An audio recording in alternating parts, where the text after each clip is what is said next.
বিসমিল্লাহির রহমানির রহিম। আসসালামু আলাইকুম। সবাই কেমন আছেন? আশা করি আল্লাহর রহমতে অনেক ভালো আছেন। এত সুন্দর একটা ওয়েদার, প্রতিদিন বৃষ্টি হয়, তো যখন তখন বৃষ্টি হওয়ার জন্য খিচুড়ি দিয়ে গরুর গোশত খাইতে মন চাইছে।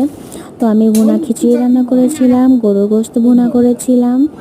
তো গরুর গোশত রান্না আমি আমার আম্মুর কাছ থেকে শিখেছি। আমার বেশিরভাগ রান্না আম্মুর কাছ থেকে শেখা, অ্যান্ড কিছু কিছু ইউটিউব থেকেও শিখেছি। তো রান্না যেমন করি মোটামুটি ভালোই করি আলহামদুলিল্লাহ। গরু গোশত ভাজা ভাজাও করেছিলাম, এটাও মজা লাগে, এটা নান দিয়েও খাইতে মজা। ভাজা ভাজা গোশত নান দিয়ে, রুটি পরোটা সব কিছুর সাথে অনেক বেশি মজা লাগে। আমি তো এমনি এমনিই খেয়ে ফেলি।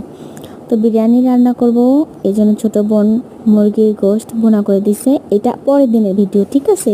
বৃষ্টির দিন যেহেতু, এই জন্য সহজে ভাত খাইতে মন চায় না, তো বিরিয়ানি খিচুড়ি এগুলোই খাচ্ছিলাম।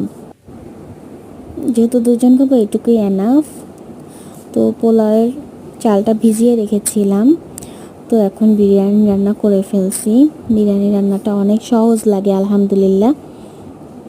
আর বৃষ্টির দিনে বিরিয়ানি আলহামদুলিল্লাহ, এই বিরিয়ানির সেন্ট সারা দিন রুম থেকে বের হয়েছে, এত সেন্ট হয়েছিল আলহামদুলিল্লাহ। রহমত দিয়ে আল্লাহ বোঝাই করে দিছে, বরকত দিয়ে। অল্প রান্না করেছিলাম, তবুও রাতেও হয়ে গেছে আমাদের দুই বোনের, এত পরিমাণ হয়েছিল। যাই হোক আলহামদুলিল্লাহ, এটার কালারটা অনেক সুন্দর আসছিল। কেমন দেখা যাচ্ছে ক্যামেরায় বুঝতেছি না, কিন্তু রিয়েলে অনেক সুন্দর আর ঝরঝরে হয়েছিল।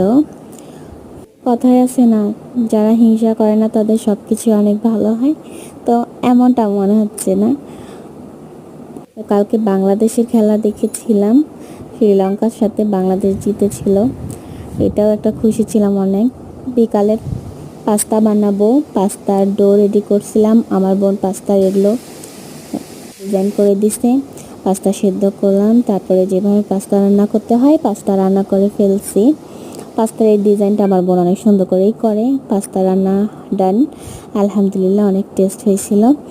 আজকে পাকিস্তান আর ইন্ডিয়ার খেলা হচ্ছে। ইন্ডিয়া যেভাবেই খেলুক না কেন শেষ টিমের সাথেই জিতবে, কারণ তাদের খেলা দেখে বোঝা যায় তারা জিতবে, এবং তাদের সব কিছু মনে হয় ঠিক করাই থাকে, তাদের আউট হইলেও আউট দেয় না।